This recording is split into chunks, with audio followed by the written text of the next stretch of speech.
Did you ever think that you were going to hit $1 billion company? No, I never did. I never even thought about it. In fact, we were doing about 10 to 15, $18 million a week in sales. And I never thought much about it, Chris. I really didn't. I didn't think, wow, look at me. I just said, let's keep pouring it on. Let's keep pouring it on. Because what I got excited about is how much people made working for us. Yeah. That's what excited me. I loved handing out checks to people, $20,000 checks, $30,000 checks for a week's work in sales. That's what I really loved. I never sat down there and said, I want to create $1 billion agency. That was never in my vocabulary. I didn't even think about that. Don't ever work to sell your company. Work like you're never going to sell your company. Always keep pouring into it constantly.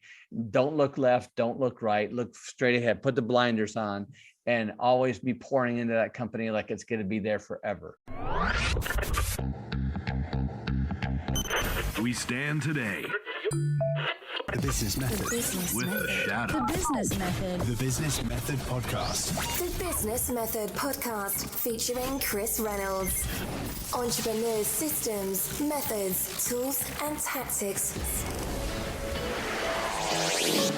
Ladies and gentlemen, boys and girls, people of all ages, I'm your host, Chris Reynolds, and welcome to the Business Method Podcast, a podcast featuring over 500 episodes of entrepreneurs and high-performance experts dissecting their different methods, tools, and strategies so we can apply them to our businesses and lives. We've been fortunate enough to interview some of the leading experts in business and performance today. The billionaire CEO of Priceline, Jeff Hoffman, the CEO of Chipotle, Monty Moran, world's top big wave surfer, Laird Hamilton, the first black woman to build $1 billion company, Janet Halroyd, world's top investment expert, Jim Rogers, and the list goes on and on.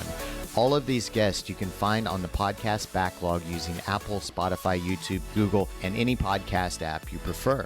Also, you guys, have you started listening to our micro high performance episodes yet? We've taken the most powerful tips and tricks from over 400 interviews that our guests have shared on how to optimize their own personal performance, and we've made them into digestible micro podcast episodes that are just 2 to 10 minutes long. We publish these on Monday and Friday each week, and those episodes are labeled as HP number 123456 and so on. Those episodes are live now, and they're designed for you to consume some quick, high-quality content while you only have a few minutes to spare. So be sure to subscribe to the Business Method Podcast on your favorite app so you can get those delivered as soon as they're live. And now, let's hop into today's episode. The Business Method.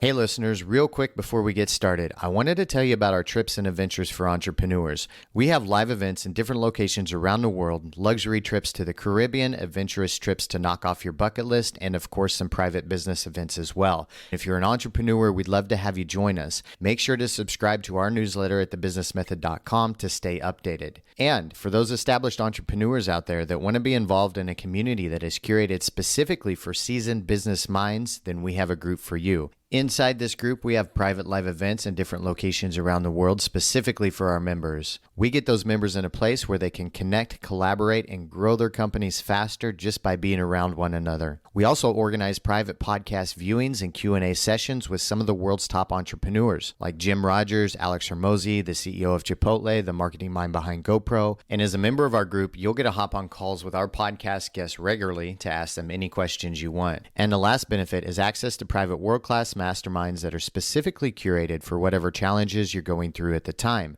Our purpose with this private community is to help you expand your network, connect with some of the brightest minds in business today, and help one another overcome business challenges faster. You can learn more about our community at thebusinessmethod.com. Remember, subscribe to stay updated, and now, let's hop into today's show. The Business Method Podcast featuring Chris Reynolds. Welcome to the show today, and we have a whirlwind of an entrepreneur that has an incredible life story that started an agency from scratch and leading the organization to become a $3 billion company. His name is Michael McIntyre, and he has been an entrepreneur for over 28 years. He started his own insurance agency way back in 1992, which quickly expanded into over 40 states and grew to $300 million in annual sales. That organization then became public and turned into a $3 billion company after its IPO. Michael and his agency have personally created over 175 millionaires and recruited and trained over 20,000 sales reps. He now is a coach and consultant and author, and he's on the podcast today telling us how he did it all. Michael, welcome to the show. How are you? I'm doing great, Chris. Thank you so much for that kind introduction, and just so glad to be here, and I'm excited. Thanks. It's always fun to talk to a well-seasoned entrepreneur that has done so many things.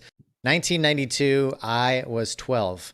And back in the Stone Age, right? It feels like it's so crazy. Like now that there's 2 or 3 generations younger than mine.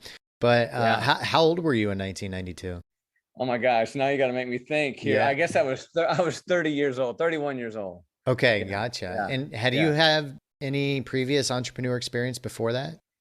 Not really. I mean, I did. I say not really. I mean, I did odd things when I was growing up. I grew up in Michigan and come from a divorced family and 5 kids. My mother was raising us by herself. So I did odd jobs. I did odd things, had the paper route, did snow shoveling. Michigan, it's a big, prosperous undertaking, and which was good. And I was really young and I did that. And I really had a flair to go out there, start little small businesses, which I did. But I went, when I joined the Air Force and right out of high school, and my mom and dad couldn't send me to college. They didn't have any money. So I joined the Air Force to get my education. And while I was in the Air Force, I took on a few entrepreneur things. I did some TV acting and some modeling, and then got my college degree while I was there, then left the Air Force and moved to Dallas. And that's when I really things started getting interesting. I've never heard of somebody in service that decided to do some TV acting and modeling while in service. How did that happen? Oh man, it was so bizarre. I tell you, Chris, it was, I was doing this. I was going to college full time, and there was a person there that was, and when I say full time, I was taking 12 hours a semester, and in between my Air Force job. And so there was a person there that was also going to college from their parents were in the military, and so they were taking advantage of some GI Bill, and they worked for a modeling agency, an acting agency in Little Rock, Arkansas. And so they approached me and said, would you like to do some TV commercials for Dillard's, the clothing store? Oh, wow. So, okay. And they said it pays $75 an hour. And at that time, Chris, $75 an hour was like, $100,000 a day. That's a lot of money. Wow. A lot of money. And I said, yeah, as long as I can keep my clothes on, I'll do whatever you want me to do. And so I did that, and I did pretty well at it for, I don't know, it's probably for about a year, and it was kind of fun. It was easy. And so, yeah, it was kind of weird. What was your role in the Air Force? I was a security specialist in the Titan II intercontinental ballistic missiles. And wow. Yeah, we dealt with the nukes, and it was interesting. It was 4 years, and it was kind of interesting at first. When I went in when I was very young, I was 17 years old. My parents had to sign me in, just got out of high school. And so when I got there, it was all fascinating, but that got old after about a year and a half. But what was really good, the Air Force taught me a lot of discipline. It taught me how to get up in the morning. It taught me how to work with a diverse bunch of people. And it taught me discipline, which was really something good. And and I went to college full time, went to Arkansas State University, and got my degree there while I was there in business. And so I got discharged in 1982. What was really cool though, this was back again a long time ago, and I was one of the few guys in the Air Force that was taking advantage of college education. And so the officers looked in favor on me and gave me time off for a lot of different things, which was really good. Something that just stood out when you said this, Michael, but you joined the Air Force when you were 17, did it for 4 years. The Air Force really had such young guys handling security for nukes back then. Like that seems a little crazy, man. Listen, I graduated in I guess it was in that summer of 78, went right into the Air Force in August. And I didn't turn 18 until October. So my parents had to sign me in. But yeah, I mean, we were dealing with nuclear weapons and now we are guarding them mostly, Chris. I mean, we didn't have to the nuke codes or anything like that. But it was interesting because I was 18 years old. And I remember that I had a 40 Mike grenade launcher, a 45 caliber, and an M16 machine gun that I was very proficient at. I mean, they do train you well. I mean, we went through 4 months of boot camp with that stuff. So yeah. Yeah. It's a young man's game. I get, yeah, for sure. Okay. Well, that's a wild story. So okay. So you went to college and you went through the Air Force and Yeah. then probably had another 6 or 7 years in between then and when you started the agency. What were you doing during that time? I was selling insurance. I got in the Okay. insurance. I went to do I did some more of the, acting and modeling stuff, but it was just hit and miss stuff. And Yeah. so I got in the insurance business and by accident, really, because I was working at a really high-end clothing store. I got discharged from the Air Force, moved to Dallas.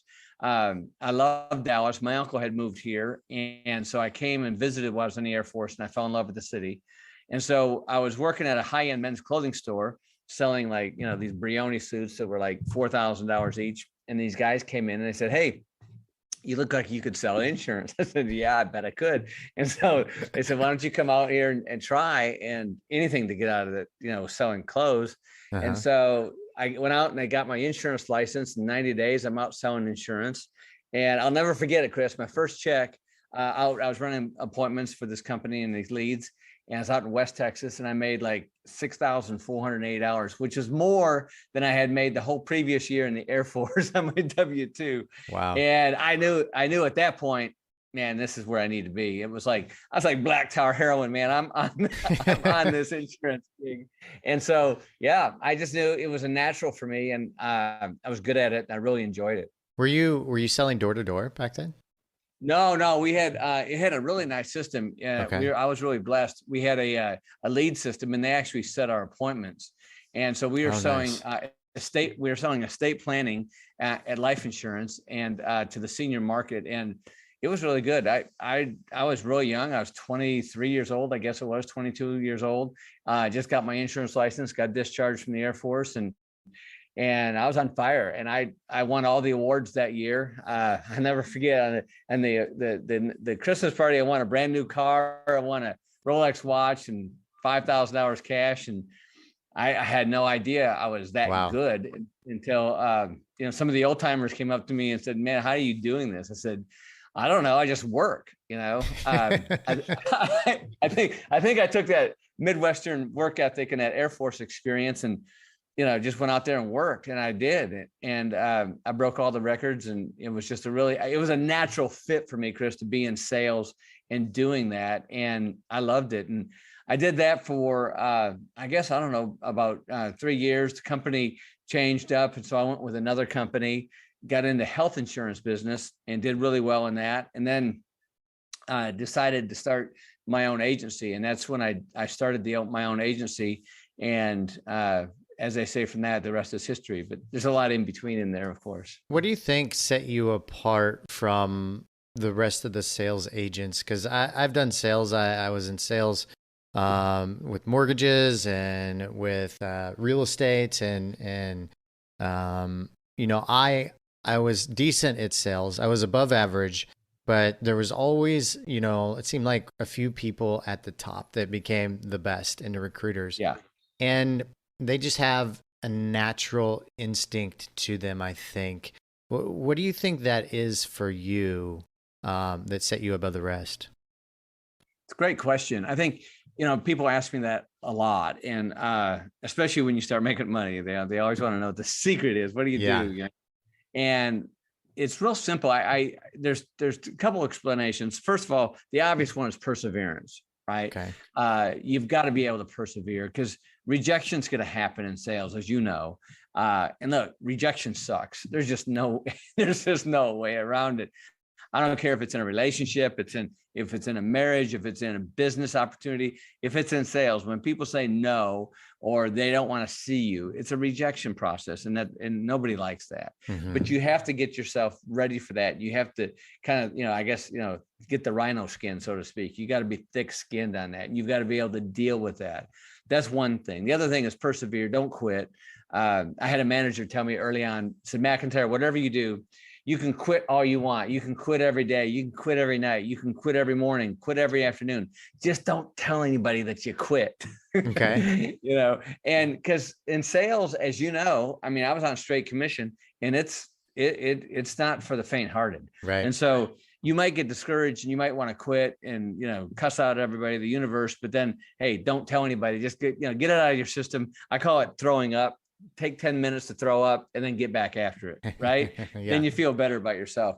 And I guess probably the biggest thing, Chris, is in sales. What really separated, I think, my success from other people's failures was the fact that I didn't want to do the same thing that they didn't want to do. I didn't want to have to drive 6 hours. I didn't want to have to stay in a dumpy hotel. I didn't want to have to, get up on, Sunday morning and drive, 4 hours to get ready for my appointments on Monday. I didn't want to do any of that, but I did it anyway.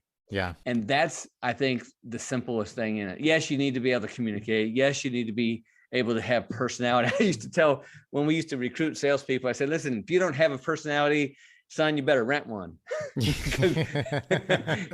at least for 5 days a week. Right. Because nobody wants to talk to a mortuary, salesperson. Everybody, you got to have a personality. And so I think perseverance, never quit, and just do the things you don't want to do.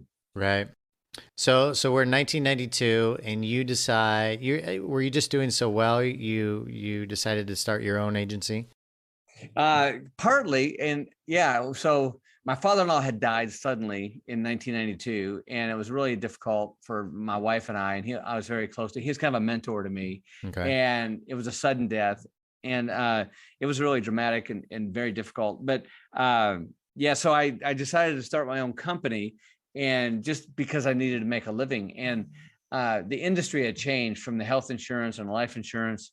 And so my brother and I, who had been working in sales before, got together and started working together. And we went out there and we started a whole new company from scratch. And so what we did is take this estate planning and make it easy for the average person to get estate planning, because at that time, the only people who were really getting great estate planning were the millionaires, or the 20 millionaires, net 5 millionaires, and the net high net worth people. So we wanted to take it out to the masses. Our motto was, if you sell to the masses, you dine with the classes, right? And so I like that. Yeah, we went out there and took this and dummied it down and brought it out to the masses. And that's when we started. It was in late 1992. Okay. And did you start this on your own, or did you have partners? Okay. No, it's just myself. What were the first steps that you took? Mainly getting my American Express card cleared because I had no money. Okay. I had a little bit of money, and I paid down my house at the time. Just so I wouldn't have to, if in Texas, if we did file bankruptcy, they had a homestead exemption. And so I didn't have much money, but I wanted to protect my assets for my family. So I had an American Express card at the time, and I had like an $80,000 credit, a line of credit on it per month. And that's the first thing I did. I teach people nowadays that, especially entrepreneurs, when I coach them, is the worst thing you could do is have a lot of money. Mm-hmm. Because it makes you lazy. And what I did is, with that American Express card, it made me very creative, Chris, on how to market this thing. So the first thing we did is I went out there and sold the product, developed a sales presentation, developed the whole presentation as lead systems, and tested it. It took me about 3 months to get it right. And then we started doing direct mail, and it was pretty phenomenal. We started really doing well. And by the time I got ready to sell the company, we were probably spending about $8.5 million a year just on postage. Oh, wow. Okay. So one thing that I think is really key, Michael, that you mentioned is you created systems and tested them at the very beginning. And I see so many entrepreneurs not do this. And I think that's a really valuable lesson. Could you talk a bit more about the systems that you created then, and maybe give some advice to the listeners on how they can create their own systems and test them and make sure that they're the right systems for their company? Yeah, no, that's great, Chris. It's a good observation. Look, the fact is, most salespeople, most entrepreneurs that are listening here probably are like me, with a type A personality. They're drive. They don't want to slow down and figure stuff out. But what happens, you can do that when you have a small shop. You can ramrod the deal by yourself or with you have 2 or 3 people, because the margins are so fat, it won't hurt your mistakes. But when you get to be a regular business, when you're actually filing a tax return and you're actually doing things, you really have to have systems. And so the first system we had to figure out is to make sure that we had a lead system, because you can have in the insurance world, in my world, in marketing, there's a billion great products. Mm-hmm. Everybody's got a great product, whether it's, the latest MLM or the latest life insurance, universal, whatever it is, or the Bitcoin or the fintech or the crypto or the algorithm in Forex. Everybody's got a great system. That's not hard to get, or a great product. What's the hard thing to do is have leads. And that'll be this way 100 years from now, Chris. You've got to have leads. And you see on LinkedIn, I mean, you probably get hit. I get, 15 hits an hour on LinkedIn about, setting my leads, and there's a reason for that, because most salespeople are lazy. They don't want to have to go out there and get their leads. So the first thing we did is figure out a great lead system, and we did. And how we did that, we beta tested it, and we did a direct mail campaign. And I went out there and I spent $17,000. I'll never forget it, because I think I blacked out when I wrote the check back then. But I spent $17,000, and we did this mailing. We did 3 different mailings to test each different mail piece, and the one that came in good. And it took 6 weeks back then. It was 6 long weeks, man, because by the time the mail got sorted, because you buy the cheapest way to deliver mail back then, it was carry route and sort. And so you don't want to pay 18 cents you wanted to pay 5 cents and 9 cents. And so it was very slow, but it came back. And when it finally came back, it told us what lead piece, what direct mail piece worked. That was the first system. The second system was now to make sure that we had the salesperson showing up at the house. Now, I know you're going to find this hard to believe, Chris, but salespeople are lazy. That's right. I said it. Okay? Right. That's why we get into sales in the first place, to try and be more lazy, right? Yeah, because they've got the gift that God blessed them with, that they can sit there and sell and then make 10 grand and sit on their butt for the next 4 weeks. Right. So what we did is we wanted to make sure the salespeople ran their appointments, because if we just gave them the leads, which we did for a while, oh my gosh, they'd come up with 85, excuses come Sunday why they couldn't run the appointments, and we had people, leave them in the car, or leave them at the hotel, or the car wash guy threw them away, or whatever. And these things were, $10 and $20 bills we're handing them. They're very expensive to generate. So the second system we had was making sure that the salespeople followed through and followed up. And how we did that, we held their hand, we set their appointments. And then after they ran the appointment, they would call in and verify what happened. And we would call the client back and do a QC on the call. Okay. That was the second system. Third system was paying the agent, paying the sales rep. We found that salespeople want instant gratification. Imagine that, right? So if we can pay that agent within 1 week of half of them turning their sales business in, then we'd had a deal. So we had the lead system, we had the delivery system, and we had the pay system. We had those 3 things figured out. And then what we put in was the incentive system. And the incentive system, was motivating and promoting. Salespeople love to hear their name. They love to see their name on a plaque. They love to see their name in lights. And, that's what we did. We promoted them. They felt like Hollywood movie stars every time they came into our office. We made big things about them, especially the big sales. The big dog got to eat. The big dog would come in. We'd have a big check. We'd have his wife come in and deliver the check to him and tell him how big a hero he was, and just to motivate them. Because look, the people that went out there back in, the 90s when we were doing this thing, they would make $250,000, $300,000 a year. That was big money back then, and very few people could do it. Right. And so a straight commission. So we motivated them. Then we'd take them on trips. Then we'd make sure that the wives were happy. And I know I saw sexist with saying wives. We had female salespeople too, but mostly were the men. But we would promote them also. The sixth system, if you will, fifth or sixth, is to just let them enjoy the fruits of their labor. And we would send them on nice trips to Rome, to France, to Monte Carlo, to Alaska cruise trips, to Cabo San Lucas, that kind of thing. So we had that figured out. So once you had all those systems, and look, this stuff didn't happen overnight. Right. I mean, it took about 3 to 4 years to really get it to mastery. And then it was still, then we still had to keep changing and tweaking the system because things would change. I think that's another really important lesson. Like you mentioned, it took 3 to 4 years to get to mastery of your system. And then, you continually did that over time. Even you said you were, I think, putting 8.5 million into leads annually. Yeah, at one point. And that's a realistic expectation for the entrepreneurs out there is like Michael worked 3 to 4 years to get his systems down in the very beginning. And most people hope as newer entrepreneurs that they're going to make, their millions within 3 to 4 years. And it's just not, it's possible, but not probable. Right. Right. And so, you're thinking long-term, you're strategizing long-term. Would you say you're naturally good at long-term thinking, or is that just something that you happen to just kind of do along the way? Were you long-term planning this business at all, or no? Okay. No, I laugh when you say that, and I can hear all my old staff in there just snickering right now because what I did do though, no, because I was ADD all over the place. I wanted, I would crunch it and dunch it like overnight, stack them and rack them and let's go on to the next thing. And so that was probably my flaw in a big business. And I write in my book, probably the first thing the first chapter I talk about is I probably held on too long as an entrepreneur. I should have brought in more professional management later on, but that's another story.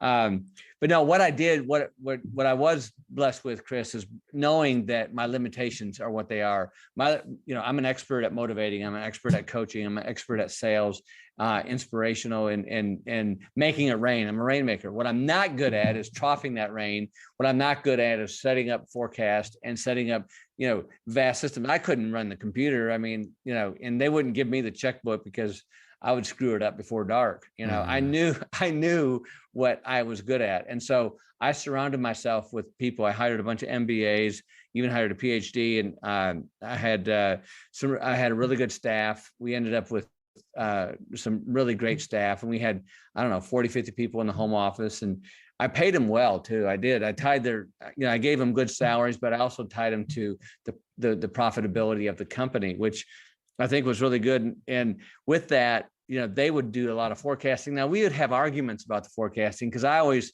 looked at, hitting Mars, and they would say, listen, let's just get to the moon. And so they would have to temper me down a little bit. And sometimes they would give me a little bit more, but it was good to have that. So no, I wasn't I wouldn't think out past, a year and a half. 18 months was like going out way into the future for me.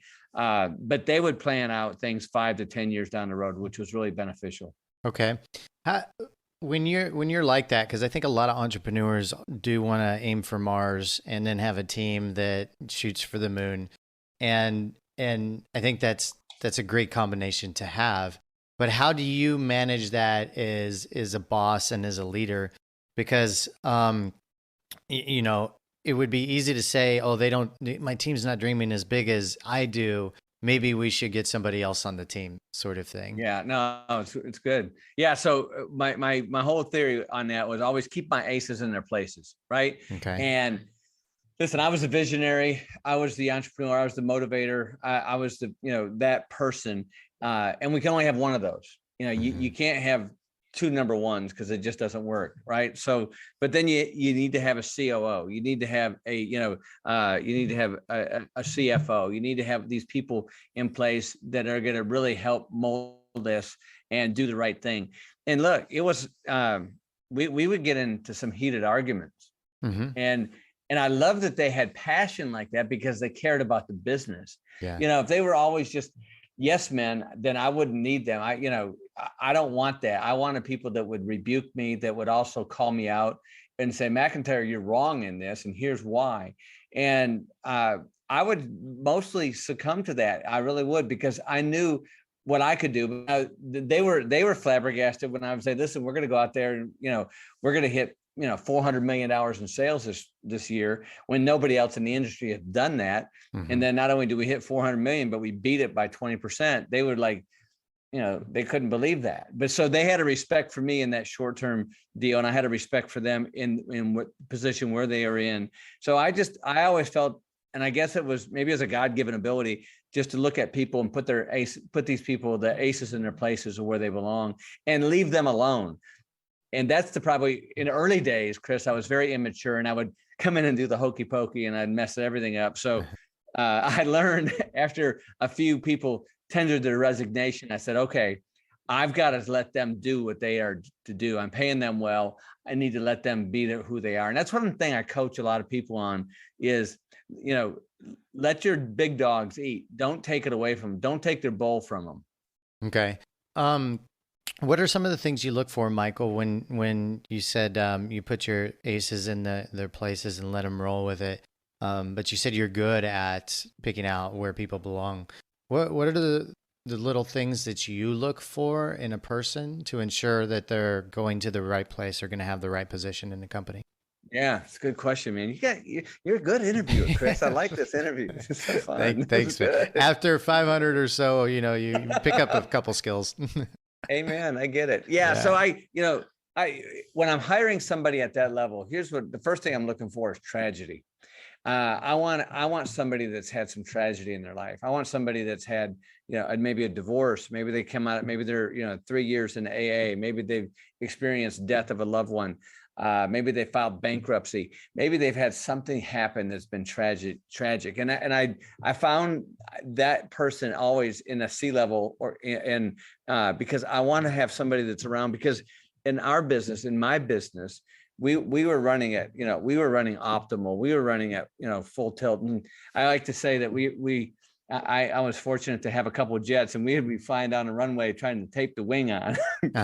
And so that's how we ran with our business. And so I wanted people that would, if we got challenged, if we had a storm, that they weren't going to get rattled. And so with that, I found that these kind of people could handle the situations. And so then if I let's say I brought in an MBA to be in charge of this, all the money, I want to see if I know that they're going to be good at it, if they're passionate about what they're at. Listen, accounting, I know how to do accounting, and I took some lessons in some classes in college, but I would just soon, go see Jesus than sit there and do accounting. Okay. Right. That's not my thing. So, but I want to see my CFO or I want to see him or her excited and passionate about their accounting. So when they come into my office and they tell me, and they start, if they're passionate about something, if they're excited about something, even though I might not be, then I know I've got my ace in their place. And yeah. No, go ahead. And so if they're excited about that, then they're where they're supposed to be. And on the opposite end, if they're not excited about it, if they're not, just passionate about it. And I know everybody gets a down day or a down week, but if they're not, then I need to question, why are they in this spot? What is it that they don't like about this position? Because the way I paid in the compensation, it wasn't just a decent 6-figure income. It was something that they could attach to them to where they could make a 7-figure income if things went the right way in their bonus structure. That makes sense. So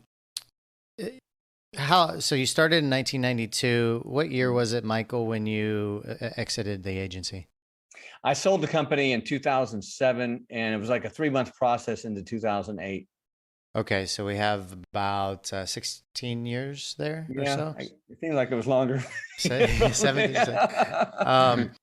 Yeah. If you could break that 16 years or so into different chapters of the life of the company while you were there, what would those chapters be? Wow, it's a great question. I'd probably say that probably the first 5 years was probably like Gunsmoke, man, Maverick. It was like, it was shooting from the hip wherever you go. Shooting from the hip, man. It was like, it was really fascinating because we had such growth in that early time. Even though in the second part of the company, we actually expanded more, but for that, to get the train to leave the station, so to speak, takes a hell of a lot of energy. It takes a lot of coal to get that engine from the station. And so the first 5 years, it took everything, it really did. And I risked everything. I remember a lot of times our Amex bill would hit 80 grand, and I'd beg Amex to give us another 10,000 that month, and they would. And then I'd go down there and wait, it's like the 45th day that I could take that check down there at the Info Mart in Dallas to give them the check. And I'd always wait till after 3:00 so I get an extra day to clear the check. And it was maverick. It was Gunsmoke. It was gambler time, but it was exciting. It was risk taking. So, but that's how we built that. And going from that, that first 5 years was probably the gambler, the risk, the maverick time. And then the next 5 years was pure expansion. And that's when we started getting wealthy. And when I say wealthy, I mean, the company was printing cash at that point. And so, and we were setting records, and it was so nice, Chris, because we had insurance companies started giving us money just to get our business. And it was nice to be pursued rather than a pursuer. Right. Yeah. It's kind of like, you walk in at your high school dance, and all of a sudden somebody wants to ask you to dance. Like Sadie Hawkins, it was like, this is different. And so, but we did so well that we attracted a lot of people. And we were the envy of the insurance industry because we had the fewest agents, but the most production. So our productivity, our effectiveness was off the charts. And we were trailblazers. We were rewriting the whole industry, and that was a lot of fun. It was a heady time. I bought a couple, jets and spent some money and traveled a lot. And I probably got into too much of an ecosystem at that time for that next period. So I would say it was the great Gatsby era for me for the next 5 years, if that's a good analogy. Gotcha. Had a lot of fun, made a lot of money, made a lot of people really wealthy, which was a lot of fun for us. And we expanded from 8 states to 40 states. We had a company go up there, and we got into New York State, which was really cool, which was rare. We had to buy an insurance company in New York State to get there, because you got to be in New York. You got to have your home office there. So that was interesting. And then probably the next 5 years was probably, figuring out why I'm not so excited anymore. And probably at that point, I probably should have brought in professional management. But I decided to sell. And the first suitor I had was General Electric. Jack Welch came down and wanted to buy the company, which was really kind of cool. And I liked Jack Welch. I was a big fan. I read all his stuff, and him and Michael Eisner were really booming at the time. And I kind of followed those guys at Disney. And so, but there was a bad Wall Street Journal article about the insurance industry that hit in Florida at that time. So everything kind of came off the shelf. So that postponed selling the company about 4 more years. And probably during that 4 years, I wasn't as enthusiastic as I was the first, 12.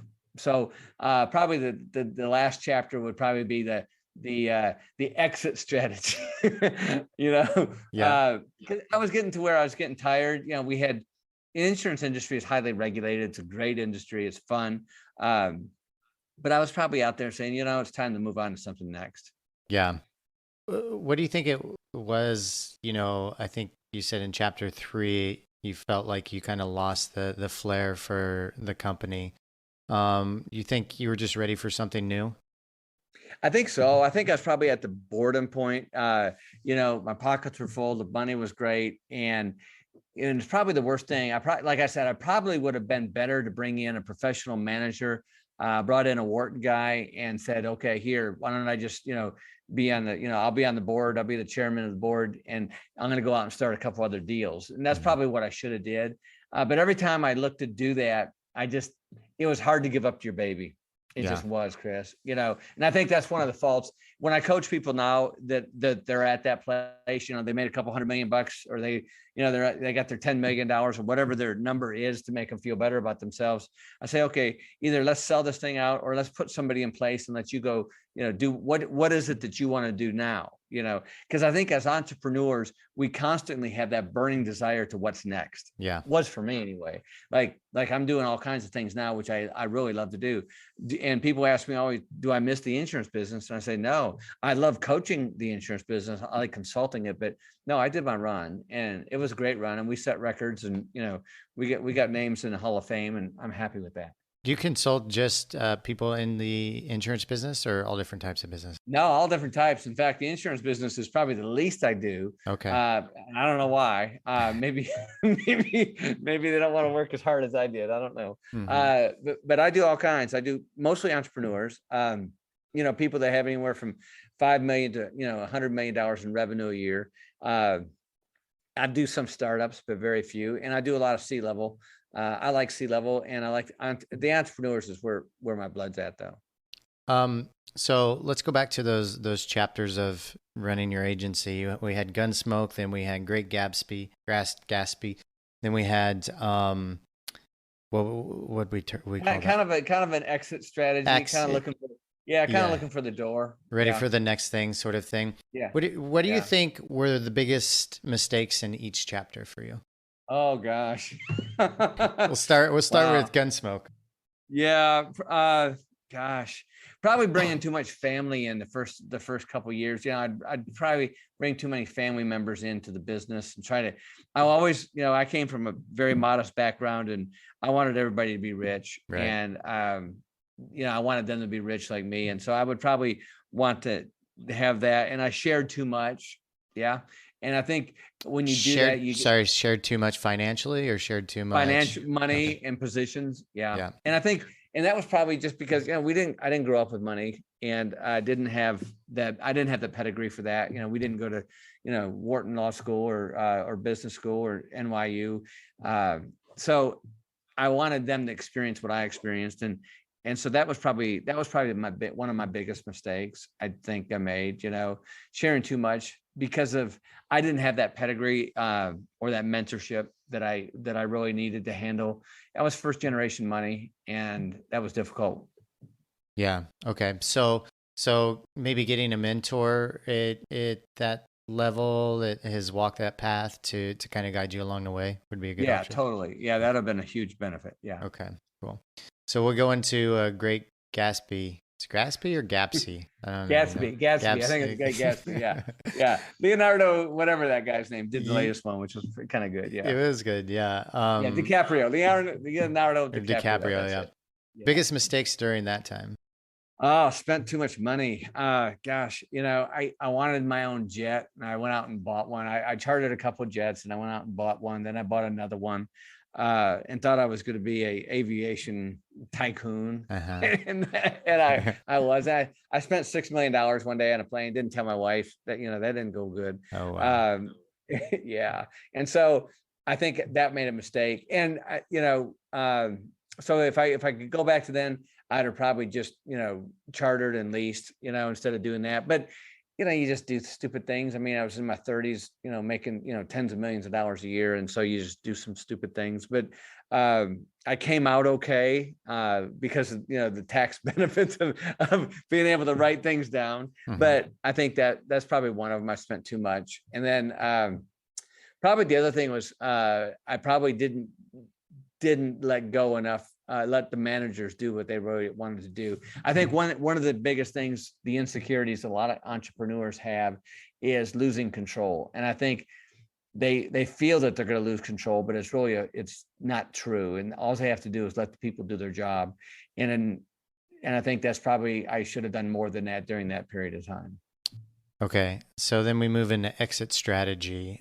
Biggest mistakes during that period.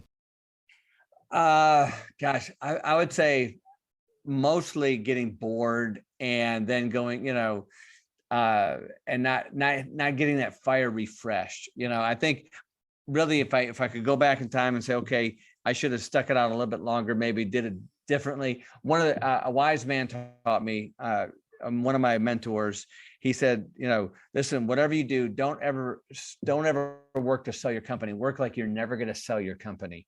Always keep pouring into it constantly and don't look left, don't look right, look straight ahead, put the blinders on and always be pouring into that company like it's going to be there forever. And I didn't do that. I think I looked at the barn. I think I saw the barn too early. Okay. And, that's really great advice. If there's so many questions I have, what would you, So the billionaire is a new millionaire, right? Or $1 billion company is a new $1 million company. Like it Yeah. seems like there's $1 million companies everywhere, and that's just not Yes. right. And did you ever think on that trajectory that you were going to hit $1 billion company?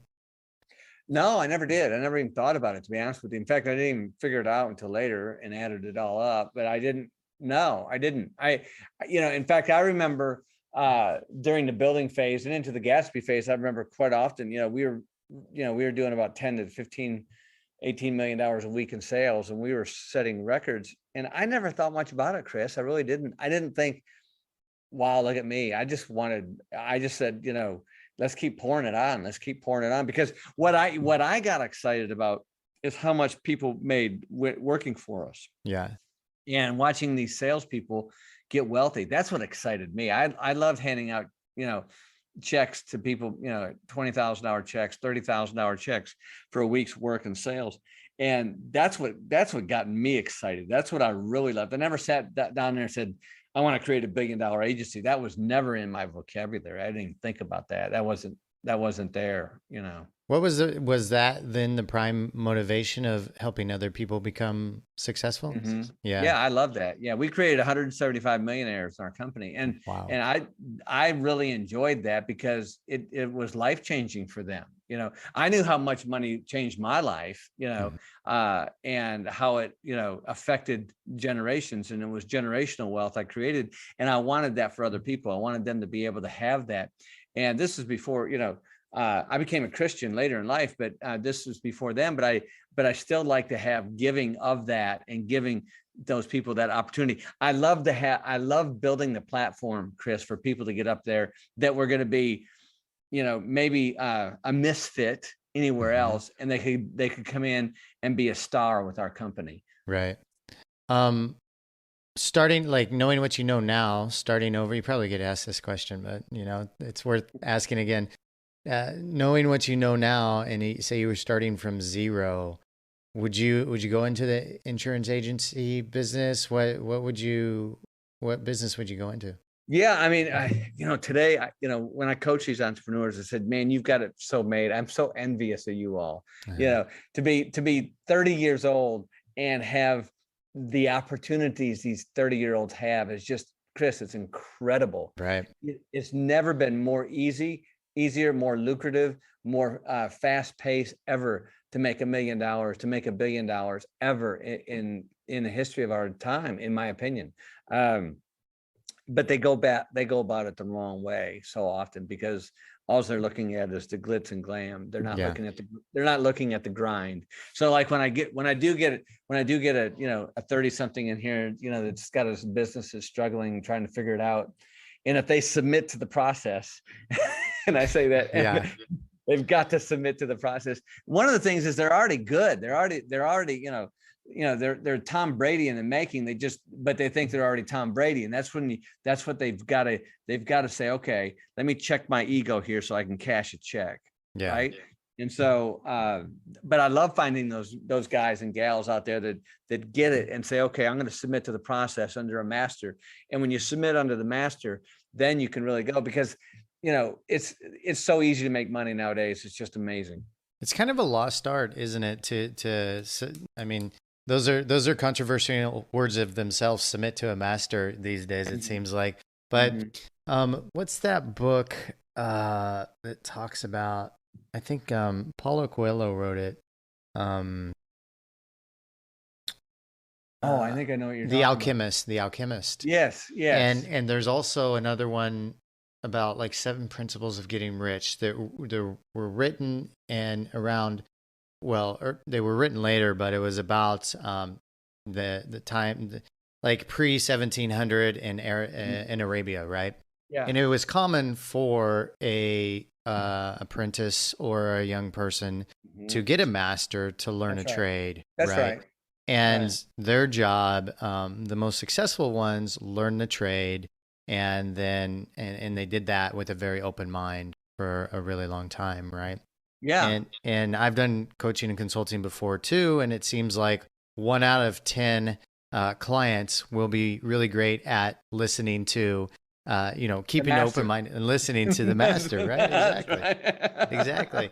And what are some good tips that you would give to the listeners out there Yeah. if they're getting consulting or coaching, Yeah. for them to kind of really stay open-minded and check their ego so they can get the best results possible? Good question. Yeah, I think, coaching, everybody's a life coach nowadays, business coach, gurus, everybody and their brother. And what I tell people is this: look, there's a lot of great coaches out there, and there's a lot of great mentors, and look for the fruit in their life. And what do I mean by that?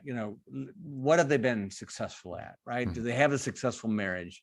Have they been married, or are they single? And it matters. It just depends on, what you want out of a coach. Are they financially sound, and have they had a successful business, and have they had several successful businesses? And so I tell people, look for the fruit in their life, and then interview. You've got to have a chemistry with your coach. Or your consultant. You've got to, people have hired me just to come in there and, fire everybody, and that's fine. Firing people is a great thing for them. It's better for them than it is than the company letting them go. So, but I think it's something that, if you're seeking good consulting or good coaching, look for the fruit, look for the referral, look for what it is that you want to get in. And then once you get in there with that person, submit to the process. And it's the process, and the process is the process is supposed to be difficult. Okay. All of this is supposed to be difficult. It's supposed to be hard to make millions of dollars. It's supposed to be hard to start a company and grow it to a profitable, margin to where you can, pay for your kids' college education. It needs to be hard. If it wasn't hard, it wouldn't be worth anything, and so, these things, you find somebody that's done it before, that's blazed the trail, that's got the rules. I often tell people that, look, learning from your own mistakes is a wise person, but learning from other people's mistake is genius. Yeah. Right. And so you want to find somebody that's lived life, that's filed a tax return or two, that understands what it's like to be audited by the IRS, that understands what it's like to go out and borrow a couple $1,000,000 and lay awake nights trying to make payroll, that understands to try to get something from zero to $500 million is not going to be easy, but it's going to be a grind. And it's like when I do coach a young entrepreneurs that have family, I get the wife involved or the husband involved and say, hey, this is going to be a family commitment. This is a family affair, right? This is not going to be, he's going to go out there and work and you're going to sit home and just hopefully he makes it, or she's going to go out and work and you're going to keep your day job at Starbucks. No, this is going to be a family affair, and it's going to be everybody all in. It's all in all the time. And if you're not ready for that grind and that commitment, then it's not ready for you, because you to be an entrepreneur, a successful one, you've heard the saying, you're going to work harder than anybody has worked for the next 5 years so you can live like nobody else can live the rest of your life. Yeah. And there is some truth to that, but know this: if you are a true entrepreneur or a business person, okay, once you tasted that first blood, that first million, or that first 100,000, or whatever it is, that's your number, okay, you're going to work like this the rest of your life, in my opinion, because it's fun. It's exciting, because you can create something from nothing. And whether, if you're, for a believer like me, I get to glorify God with that and help other people. But even if you're not, you can do good for other people, because you cannot take it with you, unbeknownst to a lot of people. It does not fit in the coffin, and they won't let you take it. And so you want to be able to create more, because we live in a system that the matrix is so beautiful. Velocity begets velocity, and that's how our money grows, M1 and M2. And so when you do that, it's awesome. But it does take a commitment. Find a good coach, find somebody, I like to find people who have the same, belief system that I have. I've been coached by Jewish men. I've been coached by non-believers. I've been coached by believers since I became one. And so, but it's important, to find somebody that you have a like-minded with them. And generally within, people say, I want to have somebody coach me that's, 5 years older. I would say you need somebody at least 10 to 20 years older that's had more life experience than you. I think that's important. I would agree with that. Have you heard the "it all goes back into the box" story before? No, but it's in parallel to what you were talking about. But it's a really good YouTube video where this guy's talking about how his grandmother taught him how to play Monopoly. and she would always beat him growing up. Like she was a master at it, and he played so hard for so long to try and beat her, and he never could. Eventually, I think he went away to college or something, and he kept playing and kept playing. He was just really motivated to beat his grandmother at Monopoly, and so he comes back from school and he plays her, and he beats her, and he's ecstatic, like he finally beat his grandmother at Monopoly, and he goes, I've learned the mastery skill of Monopoly and commerce, and now I'm ready for the world. And she goes, no, you're not, because there's still one more lesson. And he goes, what do you mean? She goes, at the end of the day, at the end of every single Monopoly game, what do we do? And he goes, well, we just put all the pieces and put it back in the box. And she goes, exactly. At the end of your life, after you play the commerce game, the capitalist game, the entrepreneur game, everything is going to go back into the box. Your body, the history, all the things that you have, it just goes back, and it was never yours in the first place. It's a really good lesson. Really good lesson. Yeah. I love that. Yeah. So I'd like to talk kind of briefly before we move on to like some other mindset stuff. Mm-hmm. The process of you worked with when you exited, the company went public, and you worked with them as they were going through their launch to go public. Yeah. So our agency, we had the company that we were working with, the insurance underwriter was American Equity Insurance, and out of Des Moines, Iowa, very successful now. And I helped get it started. I put the first $100 million in this company, and great company. And so we launched, we were supposed to take this thing out, and it was supposed to go public in 2001.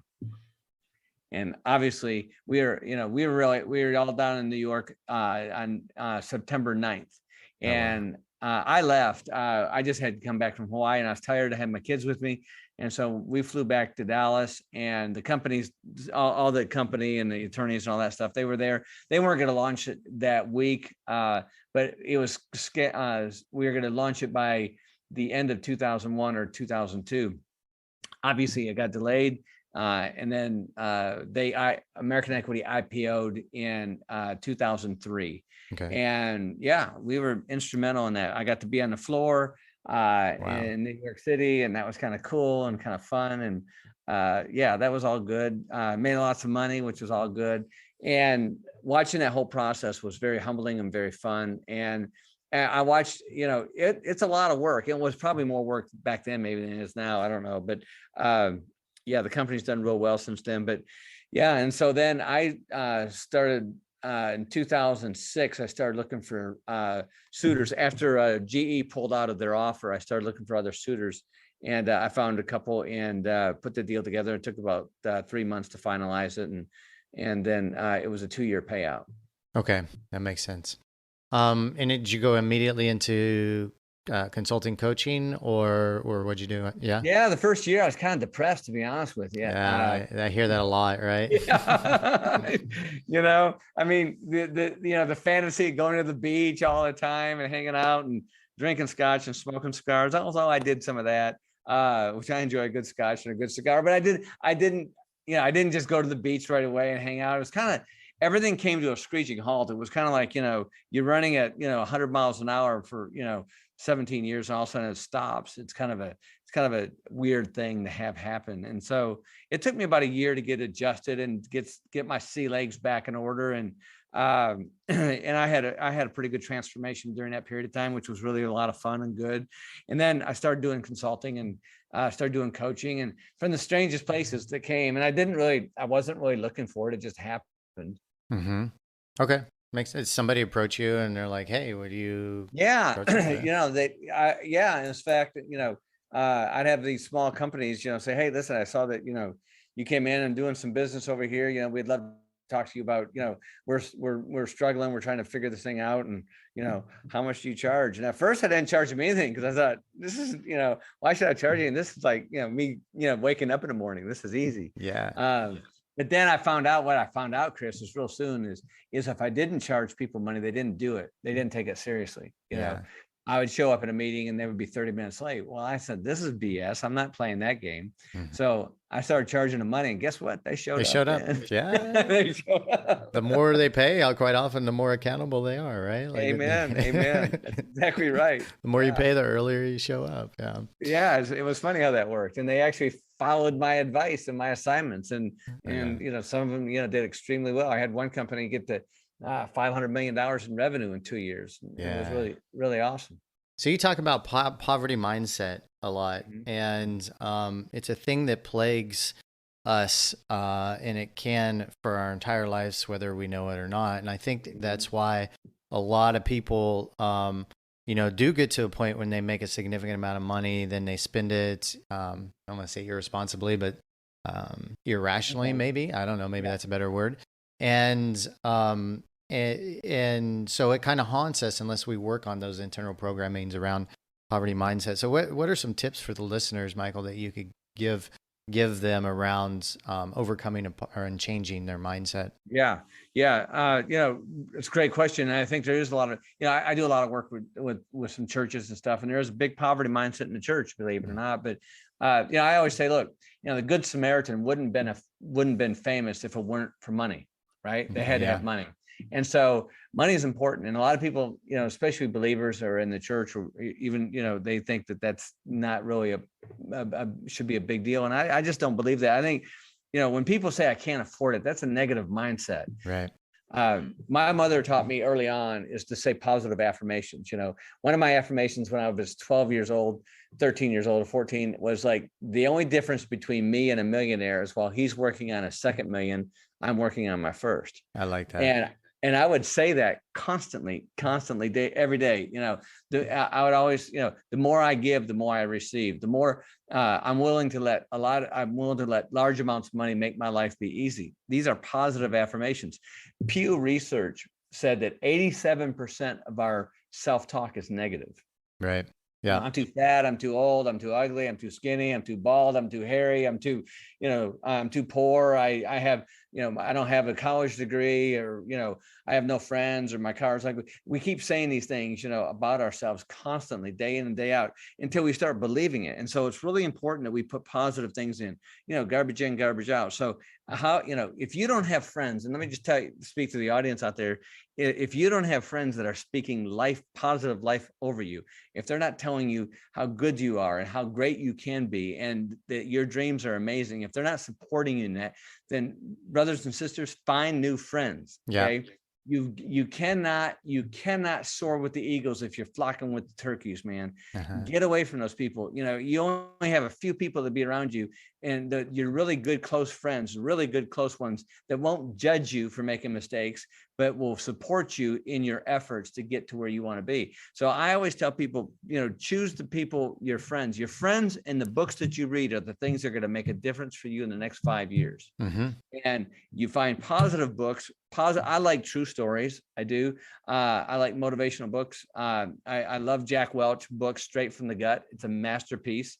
I cried when he pulled out my deal because I just love Jack Welch. Welch, but he's great. Jim Collins, Good to Great, another classic one. I think it's a great book. It's got real good practical stuff. In the Pit with a Snowy Lion, In the Pit with a Lion on a Snowy Day by Mark Batterson is another great book. These books really inspire me. The other things that I tell people is watch positive movies. Don't go watch the junk. Don't be go watching the gratuitous sex stuff and the horrible language and the drug stuff. Go watch positive movies. Pursuit of Happiness. What a great movie that Will Smith did. King Richard, another great Will Smith movie. These things are positive influences on us. And so I like those things, and find people that's going to say, hey, listen, McIntyre, that's not smart, but I'll support you in how you get to that place. I wouldn't do it that way. I would do it this way. Positive influence, positive affirmations. If listen, I've been broke twice. Stacy and I have been broke twice. I mean, broke, Chris. Yeah. And look, And we didn't like it either time. I want It's you to not know fun. I've been through it too. It's not fun. Yes, it sucks real bad. And so, and I rather have, I like, I'd rather pay the IRS $1 million than be broke. Okay. Yeah. And I hate paying the IRS anything. So paying them $1 million was a big moment in my life. And so I get it. And, but with that wealth, it comes responsibility. And so I think it's really important that iron sharpens iron. You need to be around positive people that are going to support you. And listen, you're worthy. First of all, the fact that you're breathing right now and living and listening to this, the odds of you existing are 1 in 200 million. So you've got that going for you. You beat the odds. If you're living in the United States of America, you beat the odds also in 1 in 190. Okay. So you're blessed. You've hit the jackpot, as Warren Buffett said, just living here in the United States of America. That's something to be grateful for. The other thing is we live in a time, 2022, to where we live better than Solomon did. Just on our phone here, you got access to 35,000 of the best music that's ever been written in the world at your fingertip. You've got the best clothing, you've got the best transportation, you got the best technology ever. So there's a lot to be grateful for. So, that poverty mindset, all you have to do is start saying, hey, I'm not going to buy that today, not yet. Okay. I'm not going to go to Cancun yet. I'm going someday. Get you a dream board, put up that Cancun, put up that Patek Philippe, put up that Rolex, put up that Maybach, whatever it is that you want. I like material things. Okay. But I'll tell you this, my late neighbor, Ross Perot, told me, he said, listen, Mike, he said, material things are a lot of fun. They're great, but they will disappoint you because they break. Yeah. That changed everything for me. He told me that back in 1992. Oh, wow. Yeah. I'm in Cancun right now, actually just down the road. I love Cancun. I love Cancun. Yeah. What other thing I kind of want to talk about, because I think this is important, is handling conflicts with close relationships.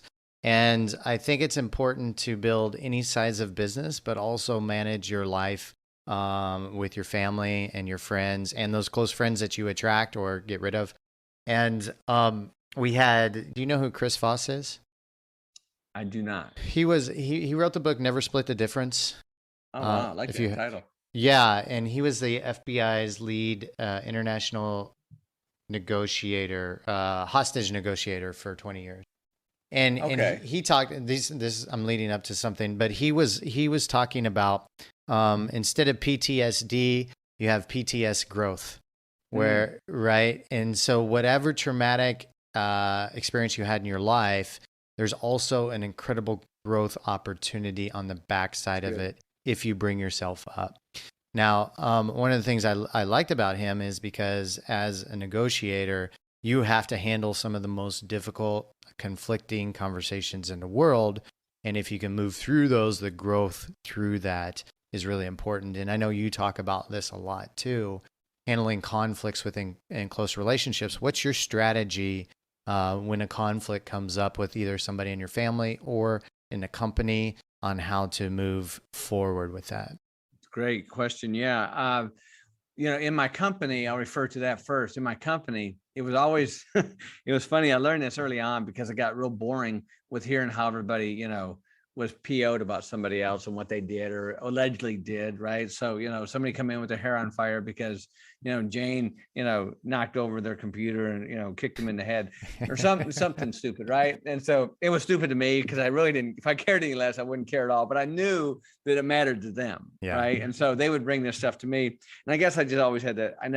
I never tripped over those things. I always call it, picking up pennies as if they are manhole covers, in my opinion. And so, nice. But they would come to me with this and I'd say, okay, so finally I learned, I said, okay, let's get Jenny in here and let's get Penny in here. And let's talk about this. Let's get everybody in here on this conflict. Right. So, she unplugged your computer and kicked it down and, you fell and bumped your head. Okay. What happened? Why did that happen? And then 99 times out of 100, the story changes. Yeah. It just changes. And so when you have people all in the same room or on the phone together, if they're in different states or different offices in these conflicts, and I've been in mediations before and lawsuits, and it always changes when everybody's in the same room. It just does. So I didn't mind conflict. I didn't mind that. I thought it was healthy. The other thing we would do is we would do a clear the decks. And like when I'm with companies, one of the things we do now is we do a thing called clear the decks. And so we get generally we get all the, the management team in a room or on a retreat somewhere, anywhere from, 4 to, 40 of them. And we set up ground rules. And the ground rules is everybody gets to hold on to the football. Literally, we bring a football. And while they're holding on to the football, they get the floor for 15 minutes and nobody can say anything. Nice. And they can say literally whatever they want to say. They can cuss, they can swear, they can do anything except hit somebody or throw furniture. They can do whatever they want to do. Okay. And so this is called the clear the decks. And I've done it with several companies and hundreds of companies. And every time the CEO comes in there and says, listen, this is going to be really good. I think we're a very open company. I don't think we have any issues. I say, okay, listen, are you a praying man? If you are, I want you to pray yourself up right now because you're going into the lion's den, bro. And the first thing is I want to say, you've got courage. Okay. Yeah. And you're going to need it. And so, but what it does do though, Chris, is it is unbelievable what the ROI is on that one day event. And I've done it with big families. I've done it with big companies. I've done it with small companies and with churches. And it's amazing what happens in Clear the Decks. Because 9 times out of 10, it's misunderstandings.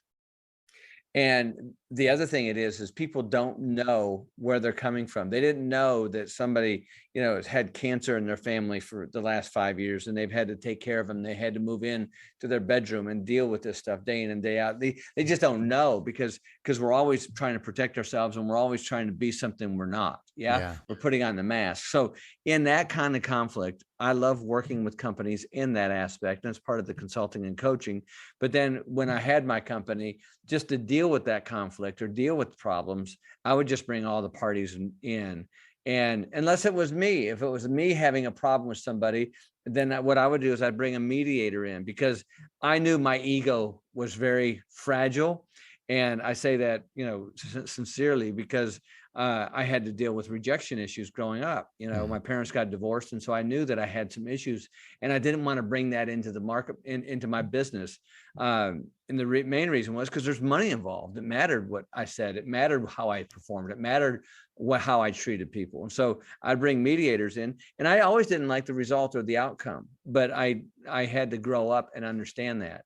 With family, with my marriage of 36 years, look, my wife and I have had rough patches all through it. Back when the business was growing during the Maverick and the Gatsby years, we were busy. That's why I had a jet. I had 40 offices. I'd hit 5 offices in one day and I'd leave at 4 o'clock in the morning. And I'd get home at 11 o'clock at night. I wanted to sleep in the same bed. Right. I'd have to have 2 sets of pilots because they could only, even on a private P91, they could only do like 12-hour flights. And so I went to extraordinary circumstances to be home at night, but it was good for me to be like that. But then, I was a CEO at the office. And when I came home, I was the garbage man. Right. And that was that in the early days, that was a really tough transition because I'm making millions of dollars. People are all telling me how great I am. Then I come home and I don't get that same response. Right. So that was an immaturity factor that I had to grow up in. And it did create conflict with my wife and I. It did create conflict in a lot of ways. And so we dealt with that.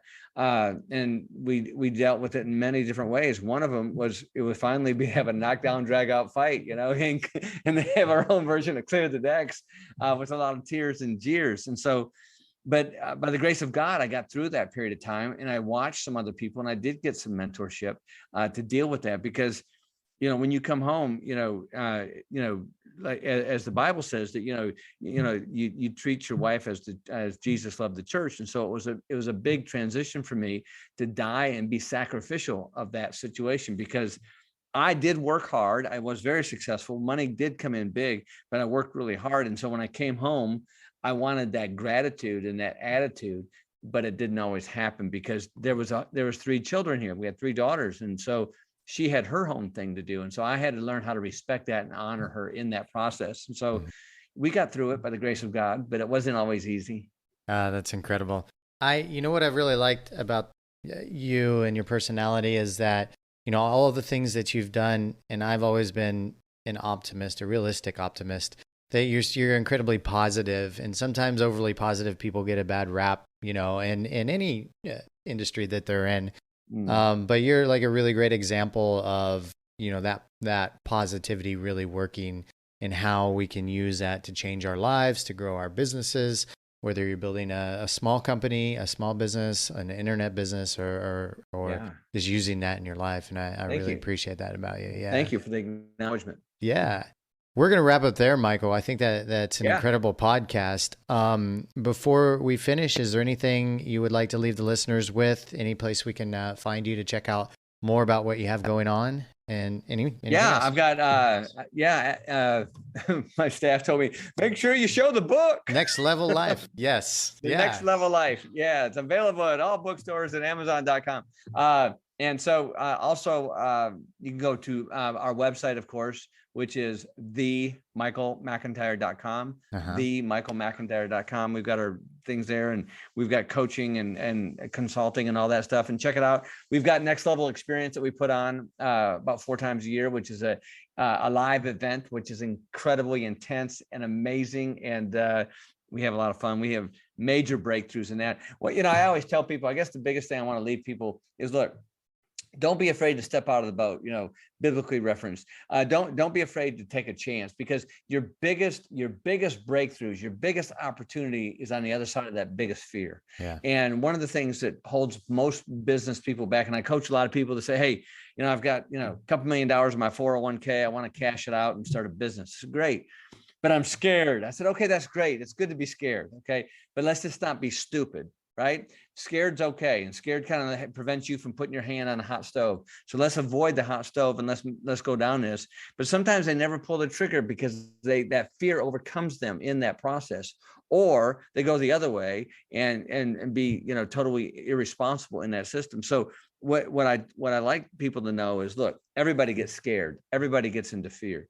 It's how you handle it. If you push yourself through that, in my opinion, your biggest breakthroughs on the other side of that fear, relationally, emotionally, physically, spiritually, and financially. Yeah. So I hope that helps somebody. Absolutely. I guarantee it does. Okay. So we've got, we'll put the links in the show notes, themichaelmcintyre.com. And then we'll put your book in there as well, Michael. Awesome. Thank you. Yeah. I want to thank you so much for coming on the show, sharing all your tips and tricks and wisdom with us. And I really appreciate it. Thank you so much. Yeah. Well, thank you for the opportunity, Chris. I love your podcast, and congratulations, and enjoy Cancun, bro. Oh, I will. Thank you very much. Listeners, we're going to wrap up there. Thank you guys for tuning in once again, and we'll see you on the next episode. Goodbye, everybody. Hey listeners, thanks for joining us. And once again, we wanted to remind you about our adventures and trips for entrepreneurs in our private community. If you enjoy luxury trips to the Caribbean, going on bucket list adventures around the world, or just traveling to connect with other established entrepreneurs, then be sure to subscribe to our newsletter to stay connected at thebusinessmethod.com. That's thebusinessmethod.com. Thanks for joining the show today, and we'll see you on the next episode.